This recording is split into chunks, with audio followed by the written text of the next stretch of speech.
போயிடும் இல்லையா? அப்போ என்ன பண்ணுவீங்க? பால் பாத்திரத்தை நல்லா துலக்குவீங்க. ஒரு அழுக்கு கூட இருக்கக்கூடாது, வழுக்கு விழுக்கு எதுவுமே இருக்கக்கூடாது. அந்த அளவுக்கு க்ளீன் பண்ணுவீங்க. க்ளீன் பண்ணி தான் பாலை காய்ப்பீங்க. அப்போ அந்த பால் சுத்தமாக இருக்கும். அதே மாதிரி தேவனுடைய ஆசீர்வாதம் தங்க வேண்டிய பாத்திரங்கள் எப்படி இருக்கணும்? எப்படி இருக்கணும் சொல்லுங்கள்? எப்படி இருக்கணும்? பத்தாது. அடுத்து நெக்ஸ்ட்டு ஆப்ஷன், மகாபரிசுத்தமாக இருக்க வேண்டும் இல்லையா? பரிசுத்தம் அல்ல, மகாபரிசுத்தம். அதாவது பரிசுத்தது மேலே பரிசுத்தம். அந்த மகா பரிசுத்தம் நமக்கு வேண்டும், வெறும் பரிசுத்தம் அல்ல. அல்லேலூயா. ஒரு இருதயத்தில் ஒருவன் பின்வாங்கி போனாலே கொண்டு போட்டுட்டு போயிடுவார். பின்வாங்கியும் போகக்கூடாது. இந்த மகா பரிசுத்தம் இல்லை என்றால் நீங்கள் பின்வாங்கி போவீர்கள். இன்றைக்கு நீங்கள் 30 நாள் கரெக்டாக பரிசுத்தமாக இருப்பீங்க. நாளைக்கு ஒரு நல்ல நெருக்கத்தை வந்து வச்சுருவார். நல்ல ஒரு மோசமான சிச்சுவேஷனை கிரியேட் பண்ணிடுவார். ஊழியத்துக்கும் சபைக்கும் விரோதமாய் ஆண்டவர் ஒரு சூழ்நிலை அங்கே ஆயத்தப்படுத்துவார். அப்போ கூட என்ன செய்யணும்? நீங்கள் மகா பரிசுத்தத்திலிருந்து விலகக்கூடாது. விசுவாசத்திலிருந்து வழி போகக்கூடாது. என்ன வந்தாலும் எது நடந்தாலும் கர்த்தரையே ஸ்தோத்திரிப்போம். எல்லாம் உம்மால் கூடும், உம்மை அறியாமல் இதெல்லாம் நடக்குமான்னு கேட்கணும். அப்படி நசுக்க கேட்டுட்டு, நீர் என் அப்பா, நான் உன் பிள்ளை, உங்கள் இஷ்டம் மாதிரி செய்யும் சொல்லிட்டீங்கன்னா அவ்வளோதான், முடிஞ்சு போச்சு. அவர் பெரிய காரியத்தை செய்து முடித்து விட்டு போய் விடுவார். உற்சமாக கையை தட்டி, நான் உன்னை அதிசயங்களை காண பண்ணுவேன். அல்லேலூயா. அவர் சொன்ன வாக்குத்தத்தம் என்ன? சண்டைக்கு நான் உன்னை அதிசயங்களை காண பண்ணுவேன். மீகா 7:15 படிங்க பிரதர். மீகா 7:15. மீகா 7:15.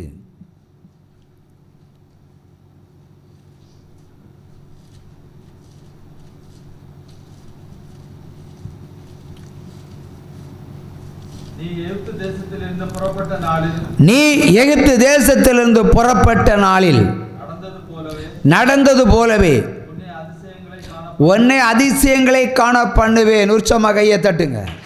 அப்போ எகிப்து தேசத்தில் நடந்தது போல நான் உன்னை அதிசயம் காண பண்ணேன். எகிப்து தேசத்தில் என்ன நடந்தது? இரவல் வாங்கி பொண்ணு மல்லி மாட்டு வந்தாங்க இல்லையா? இரவலோடு பொண்ணு நகை வாங்கிட்டு வந்தாங்க. அடுத்து செங்கடல் வந்தது. அதை நடத்தி அவர் அழகாக அக்கறைக்கு சேர்த்தார் இல்லையா? ஆகவே அதே போல் உங்களையும் அதிசயங்களை காண பண்ணுவார். அல்லேலூயா. நான் உன்னை எதுக்கு தேசத்தில் இருந்த மாதிரி இருந்தேன்னு வச்சுடுங்களேன். ஒரு எக்ஸாம்பிள், எகிப்து தேசத்தில் மோசை ஊழியஞ்சி தான். இன்றைக்கி இந்த உலகத்தில் நான் மோசை மாதிரி இருந்தால் உங்களுக்கு ஒரு ஊழியம் செய்கிறேன். தேசத்தில் மகாபரி அழிவு வருதுன்னு வச்சுடுங்களேன். நீங்கள் அவங்களுக்கு ஒரு ஆர்டர் போடுவேன். அவர்களை பக்கத்து வீட்டில் இருக்கிற நகையெல்லாம் இரவல் வாங்குங்க, இரவல் வாங்க, உலகம் அழிய போகுது, எல்லாம் இரவல் வாங்கிடுங்க. அப்போ நீங்கள் சொல்லுவீங்க, அவட ஒரு கிராம் மோதிரம் கேட்டாலே தரமாட்டேனும், 5 பைசா கிடச்சா கூட, 5 ரூபா கேட்டால் கூட தரமாட்டேனும். அவங்கள்ட்ட போய் 10 போ நகை கேட்க சொல்கிறீங்களா? இன்னும் ஏற்று பேசுங்க. அப்படி ஏற்று பேசுனா நீங்கள் அந்த கிறிஸ்துக்கள். என் கட்டளை கீழ்ப்படிந்தால் இயேசு கிறிஸ்துடைய பிள்ளைகள். என்ன செய்யணும்? கத்தோட நாமத்தில் கேட்கணும். 10 பவுன் சொன்னால் 20 பவுன் கேளுங்க. சரியா? அவங்க இருக்கிறதெல்லாம் தர வைக்கிறது ஆண்டவருக்கு வேலை. அவர் கொடுக்குற இதயத்தை வச்சுருவார். ஏன்னா ப்ராக்டிக்கல் எக்ஸாமினேஷன் நடத்தி தான் இந்த ஒரு ஊழியக்காரனாக கொண்டு வச்சுருக்கிறாரு. அப்போது அங்கே அப்படி ஏற்பாடு பண்ணி உங்களுக்கு கையில் அப்படி தந்துடுவார். அதுக்கப்புறம் பார்த்தாச்சுன்னா மொத்த ஊரும் அழிஞ்சிருக்கும், நம்ம மட்டும் மீதியாக இருப்போம். 300 பங்கு மீதியாக இருக்கோம். பொன்னும் வெள்ளியும் மலை போல் குவிப்பேன்னு தான் வாக்கு தத்துவம் பண்ணியிருக்கிறார். அல்லேலூயா.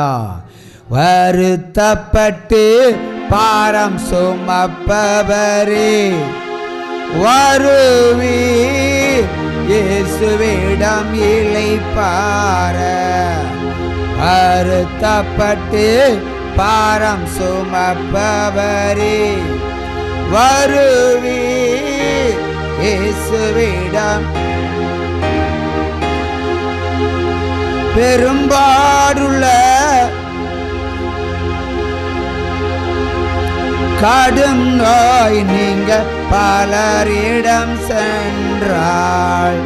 பெரும்பாடுள்ள ஒரு ஸ்திரீ இருந்தார். கடும் நோய் நீங்க பலரிடம் சென்றாள். நம்பிக்கை இழந்தாள், நாதன் இயேசுவை கண்டாள். நம்பிக்கை இழந்தாள், நாதன் இயேசுவை கண்டாள். நடுங்கி வஸ்திரம் தொட்டு சுகம் அடைந்தாள். நடுங்கி வஸ்திரம் தொட்டு சுகம் அடைந்தாள்.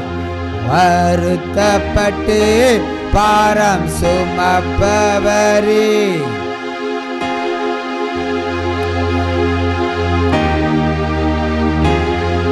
வருத்தப்பட்டு பாரம் சுமப்பவரே, வருவே இயேசுவிடம் இளைப்பாற. சென்னையிலிருந்து ஒரு தாயும் மகளும் வருகிறார்கள். மகள் ரொம்ப குண்டு. அவளுக்கு ஒரு பிரச்சனை. என்ன பிரச்சனைன்னா இந்த இரத்தப்போக்கு. சுமார் 8 வருட காலமாக இந்த இரத்தப்போக்கு அவளுக்கு இருக்கிறது. ஒரு காலம் நின்று போனதில்லை. எல்லாம் எல்லாரும் வைத்தியம் தானே பார்ப்பாங்க. முதல்ல வைத்தியம் தேடுங்க. முதல்ல ஆண்டவரை தேடுன்னு நான் சொல்கிறேன். ஆண்டவர் கைவிட்டால் மருத்துவமனைக்கு போங்க. ஆனால் நீங்கள் எல்லாம் மருத்துவமனையை தேடிட்டு 2வது ஆண்டவரை தேடி வருவீங்க. இவர்களும் அப்படி தான் வந்தார்கள். பிள்ளைக்கு வந்து ஒரு 19 வயசு 20 வயசு இருக்கும். பார்த்தாச்சுன்னா 40 வயசுக்கு வெயிட்டு உடம்பு. தாய் வந்து கொண்டல் காற்று மாதிரி தான் இருக்கிறாங்க.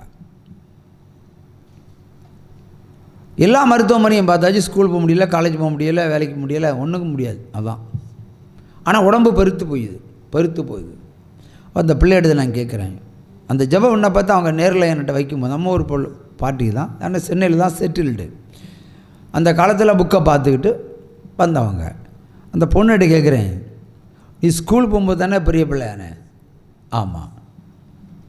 யார்கிட்டே சொன்னியா? இல்லை. அப்படியே ஒரு ஆலமரம் இருக்குதுன்னு சொல்லிட்டு போய் உட்காந்தியான்னு கேட்டேன். வர வழியில் ஒரு ஆலமரம் இருக்குது. ஆலமரத்தில் என்ன இருக்குங்களா? ஆலமரத்தடியில் ஒரு நல்ல கல்ச்சுவரி இருந்து அதில் கொஞ்சம் யாரும் டயர்டாக இருக்குன்னு சொல்லி உட்காந்து. அப்படி தானே? ஆமாம். அவன் அது வரை உனக்குள்ளே உட்காந்துருச்சு. அதான் பிரச்சனை என்று சொல்லி கர்த்தர் அந்த பிள்ளைக்கு ஒரு விடுதலை கொடுத்தார். ஒரு சும்மா கையை தட்டேன். அன்றையிலேருந்து இன்றைக்கு வரைக்கும் அந்த தொல்லை தீர்ந்து விட்டது. ஆகவே எல்லா வியாதிக்கு பின்னாடியும் ஒரு சாத்தான் நிற்கிறான், ஒரு பிசாசை நிற்கிது. அதை புரிந்து கொள்ளுங்கள். ஒரு கெட்ட ஆவி நிற்கிறது. உலகமே விடுதலை கொடுக்காத வியாதியாக ஒத்த பிசாசை ஆண்டவர் வெளிப்படுத்தி அதை கட்டவிழ்த்தாரால் சுஸ்தம் போனால் பிற காலேஜுக்கெல்லாம் போக ஆரம்பித்தாங்க. ஆண்டவரால் கூடாத காரியம் ஒன்றுமே இல்லை. இதுதான் பைபிள் சத்தியம். அதை நாம் உணர்கிறவர்கள் மாத்திரமல்ல, உணர்ந்து அதில் நடக்கிறவர்களாய் பழகிக்கொள்ள வேண்டும். அல்லேலூயா. மீண்டும் அந்த 4 வரிகளை பாடுவோம். இந்த பாடல் கேட்கறதுனால இந்த பிரச்சனைக்குரியவர்கள் எங்கே இருக்கலாம், இல்லை என்றால் செய்தி கேட்கும்போது அவர்கள் விடுதலை கிடைக்கும். அல்லேலூயா. வருத்தப்பட்டு பாரம் சுமப்பவரே, வருவீர் இயேசுவிடம் இளைப்பாற. வருத்தப்பட்டு பாரம் சுமப்பவரே, வருவீர் இயேசுவிடம் இளைப்பாற.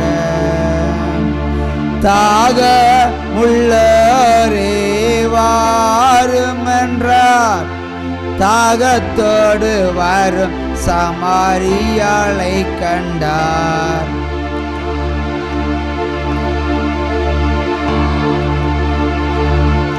தாகத்தோடு வரும் சமாரியாளை கண்டார்.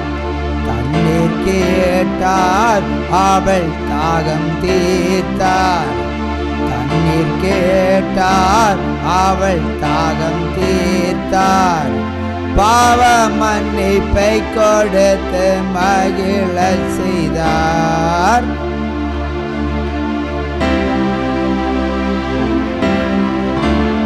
வருத்தப்பட்டு பாரம் சுமப்பவரே, வருவீர் இயேசுவிடம் இளைப்பாற.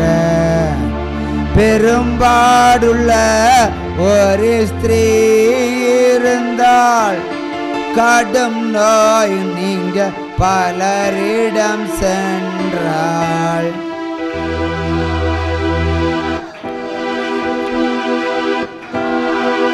கடும் நோய் நீங்க பலரிடம் சென்றாள். நம்பிக்கை இழந்தாள், நாதன் இயேசுவை கண்டாள். நம்பிக்கை இழந்தாள், நாதன் இயேசுவை கண்டாள். நடுங்கி வஸ்திரம் தட்டு சுகம் அடைந்தாள்.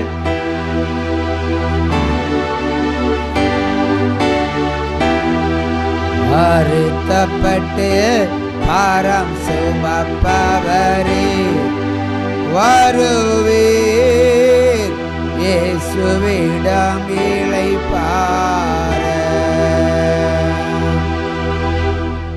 இந்த அவிநாசின்னு ஒரு ஊர் இருக்குது கோயம் மாவட்டத்தில், அவிநாசி. அங்கே ஒரு வீடு வாடகைக்கு எடுத்து ஒரு ஸ்திரீ திருப்பூருக்கு போயிட்டுருக்கிறான் வேலைக்கு. அந்த மகளுடைய சொந்த ஊர் சிதம்பரம், சீர்காழி அந்த பகுதியைச் சேர்ந்தவர்கள். வறுமை நிமித்தமாக பஞ்சாலையில் வேலை செய்வதற்காக வந்திருக்கிறாள். வந்த இடத்துல இது கொஞ்சம் வித்தியாசமான ஸ்டோரி இல்லை, நிஜம். வந்த இடத்துல வேலை செய்கிற இடத்துல ஒரு வாலிபன் இடத்தில் இவர்களுக்கு காதல். இப்போது காதல் அன்றைக்கு காதல் என்றால் பக்தி இல்லையா? அன்றைக்கு காதல் என்றால் பக்தி. என்ற காதலியை பேசிக்கிட்டே இருப்பாங்களே தவிர, முகத்தை பார்ப்பார்களே தவிர ஒரு விரல் கூட படாது. அதான் உண்மையான காதல். இவங்க அப்படி இல்லை, லாட்ஜுக்கே போயிட்டாங்க. 2 முறை ஒரு கர்ப்பத்தை கழித்து விட்டார்கள். 2 முறை கர்ப்பத்தை கழித்து விட்டார்கள். மற்ற மதம் சர்வசாதாரணமாக செஞ்சிட்டாங்க. இப்போ அந்த பையன் வேறு கல்யாணம் பண்ணுறதுக்கு ஆயத்தப்பட்டான். இவளால் ஜீரணிக்க முடியலை. சக தோழிகள் இப்படி ஒரு முரட்டு ஊழியம் உண்டு. என்ன ஊழியம்? முரட்டு ஊழியம். அவன் சீக்கிரமாக ஃபோன் எடுக்க மாட்டான், எடுத்தால் விடவும் மாட்டான், பொருத்தனை வாங்காமல் விடவும் மாட்டான். அதான் சப்ஜெக்டு. எதுக்கு நீ ஃபோன் போட்டு பார். சகோதரி ஃபோன் பண்ணார்கள். கர்த்தர் நமக்கு என்ன சொன்னார்? கர்த்தரை நம்பினா ஒரு வினாடி உங்களை விட்டு விலக மாட்டார்னா சொல்லியிருக்கிறார். பாட்டை தொடங்கி வச்சவர் நம்ம சிங்கர் தான் தொடங்கி வச்சார். ஒரு வினாடி விலக மாட்டேன்னு சொன்னவர் அப்படிப்பட்ட தேவனை தேடி அந்த மகள் வருகிறாள். முதல் கேள்வியை கேட்டேன், சர்ச்சுக்கு போவியான்னு கேட்டேன். பிரச்சனை சொல்கிற முன்னாடி சர்ச்சு போவியா? சர்ச்செல்லாம் அங்கே போக மாட்டான், நாங்கள் எங்கள் சாமியை தான் கும்பிடுவோம். அப்போ உங்கள் சாமி என்ன பிரதர், என்ன கிச்சாமிச்சம் பேசுகிறீங்க? பேசுகிறவங்களுக்கு தெரியுதா நீங்கள் பேசுவது? என்ன பேசுகிறீங்கன்னு தெரியுமா நீங்கள் பேசுகிறது? அப்பால் போ சத்தனேன்னு சொல்லத்தானே சொல்லியிருக்கிறேன். பேசிகிட்டு இருக்கல. ஒரு பிசாசு கிரியை உள்ளுக்குள்ளே இருந்து கிரியை செய்தா, இயேசு நாமத்தில் உன்னை எரித்து போடுகிறேன்னு சொல்லுங்கள். பலத்த ஊழியக்காரர்களாக நீங்கள் அடுத்த கட்டம். இன்றைக்கி பெயோட மல்லுத்தம் உங்களுக்கு, அடுத்த ஊழியம் உங்களுக்கு தான். முடிஞ்சால் வர சனிக்கிழமை 1/2 மணி நேரம் பிரசங்கம் பண்ண வச்சுருவேன். பேயாவது பிசாசாவது. சரியா? எதுக்கு ரெடியாக இருங்க. ஓசை கூட்டம். பிசாசை சொல்லி அடிக்கணும், அடிச்சிருவோம். உற்சாம கையை தட்டுங்க. அதில் இல்லையா? இப்போ சர்ச்சுக்கு போக மாட்டான், நாங்கள் வேறு மாதிரி. சரி, அப்போ நான் கேட்டேன், உங்கள் தெய்வங்களுக்கு நீங்கள் என்ன செய்வீங்க? ஒரு காரியம் ஆகிறதுக்கு என்ன செய்வீங்க? நேர்ச்சைகள் செலுத்துவோம். நேர்ச்சைகள் செலுத்துவோம். ஆடு, கோழி, முட்டை, மாடு இதெல்லாம் கொடுப்போம். சரி, அப்போ எங்கள் தெய்வனுக்கு பொறுத்தனை, உன் பிரச்சனைக்கு தீர்வு உண்டாகும். ஷுவர். கல்யாணத்துக்கு எத்தனை நாள் இருக்குது? நீ 7 days தான் இருக்குது. நான் எங்கே சொல்கிறேன், தீர்ப்பை சொல்கிறேன்.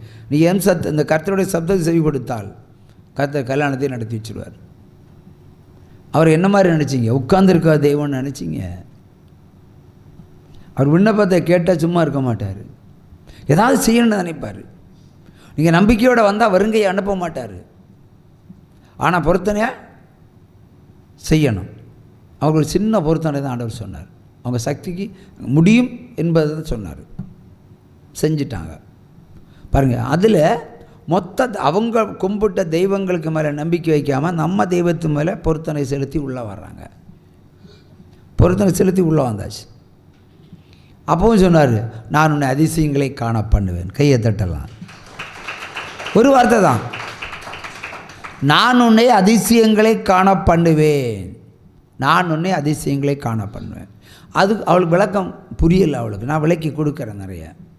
நீ அமைதலாரு, சண்டைக்கு போகக்கூடாது, ஃபோனில் அவனை கான்டாக்ட் பண்ணக்கூடாது, நீ போலீஸ் ஸ்டேஷன் போகக்கூடாது. எல்லா போலீஸ் ஸ்டேஷனுக்கு மொத்தமான ஒரு ஜீவோலியில் தான் நீ வந்திருக்கிற. அதில் நீ அமைதியாக அங்கே இருக்கணும். எதுவும் கிடையாது. 7 நாள் நான் சும்மா இருப்பேன், நான் உன்னையும் கான்டாக்ட் பண்ண மாட்டேன், நீ என்னையும் கான்டாக்ட் பண்ணக்கூடாது. அவர் சொன்னது என்ன? அதிசயங்களை காண பண்ணுவேன். அப்போ அவ்வளோதான், அதிசயத்தை காண பண்ணுவார். அப்படி அதிசயம் என்ன? கல்யாணம் நடக்குமா? ஆமாம் நடக்கும். வேறு யார் நடக்கும்? அது யாருக்கு நடக்கும்? அவனுக்கு உனக்கு தான் நடக்கும் என்று சொன்னேன். அவளுக்கு நம்பிக்கை பிறந்தது. 7வது நாள் ஆண்டவர் இந்த 7 நாளில் என்ன செய்தாருன்னு எனக்கு மட்டும்தான் தெரியும். நேராக அந்த பொண்ணுக்கா அந்த பையனுக்கு அம்மா கிட்ட போயிட்டார் ஆண்டவர். அப்புறம் அங்கேருந்து ஒரு ஃபோனு. என்ன ஃபோன்னா, என் பையன் மேலே நீ அவ்வளோ உசுறு வச்சுருக்குதியா? தாய் பேசியதுப்பா, அவ்வளோ உசுறு வச்சுருக்கிய, சினிமாயெல்லாம் தோற்று போயிடும் ஆண்டவர் செய்த அற்பங்களை பார்க்கும்பா, அவ்வளோ உசுறு வச்சுருக்குதியா? ஆமாம். லாட்ஜுக்கு போனது என்கிட்ட ஏன் சொல்லலை? எப்படிம்மா உங்கள்கிட்ட சொல்கிறது? வலுக்கட்டாமல் கூட்டிகிட்டு போனான். இப்போ கல்யாணம்னா வேற பார்க்குறான். நிறுத்திடுறோம்மா கல்யாணத்தை? நான் நிறுத்திடுறேன் கல்யாணத்தை. உனக்கும் பையனுக்கும் கல்யாணம். அந்த பொண்ணுக்கிட்ட நான் சொல்லிடலாம், கெட்டு போன பையன் உனக்கு வேண்டாம், நீ நல்ல பொண்ணுமா, நான் இந்த பொண்ணை கல்யாணம் வைக்கிறேன்னு சொல்கிறேன். அப்படி மருமகளாகவே ஏற்றுக்கொண்டார். அதான் தேவன். பாடுங்க பாட்டு. ஹல்லேலூயா. ஒரு தாய் தேற்றுவது போல்